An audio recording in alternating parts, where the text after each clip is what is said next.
Además de los patrones comúnmente utilizados en C Sharp, como lo son patrones de tipo y de declaración, también existen otros patrones introducidos en las últimas versiones de C Sharp. Por ejemplo, el patrón de propiedad añadido en la versión 8, este nos va a permitir evaluar la coincidencia del valor de una propiedad en un objeto. Por ejemplo, aquí podemos combinar los patrones, verificamos que sea una cadena, pero también que el largo sea de 5 caracteres. Si es así, estamos seguros de que el nombre tiene 5 caracteres y simplemente vamos a imprimir el nombre. De esta forma, además de evaluar si mi nombre es compatible con el tipo string, también evalúo si la propiedad larga es igual a 5 en mi nombre.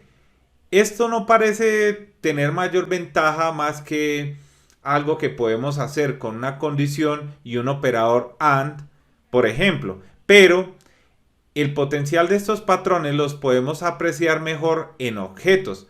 Para ello, he definido una clase petición, la cual tiene un entero puerto, un string o cadena, método y otro tipo de contenido. En el programa principal voy a definir o a declarar una sentencia switch, procesar petición.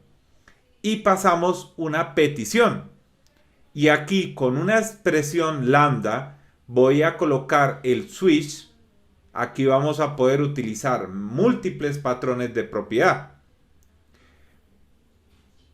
Por ejemplo, que el tipo de contenido sea igual a una imagen.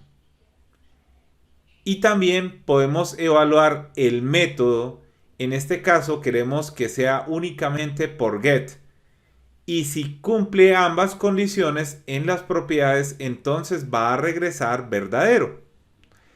También podemos de hecho anidar propiedades. Aquí voy a evaluar que el puerto 8080 y que el método sea de tipo string y a su vez tenga cierto largo. En este caso voy a regresar true o verdadero.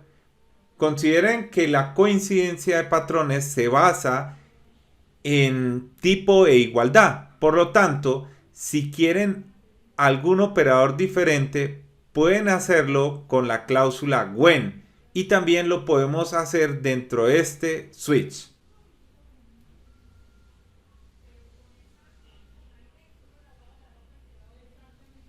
Por ejemplo, nuevamente evaluemos el tipo de contenido que sea imagen, pero las otras condiciones van a cambiar. Aquí método es diferente a nuestra primera condición que pusimos. En este caso queremos que sea post y vamos a utilizar aquí when cuando la petición puerto la convertimos a string y el largo aquí me está autocompletando, pero el largo sea menor o igual a 4. En este caso de nuevo regresamos true y también podríamos agregar una variable a nivel de propiedad.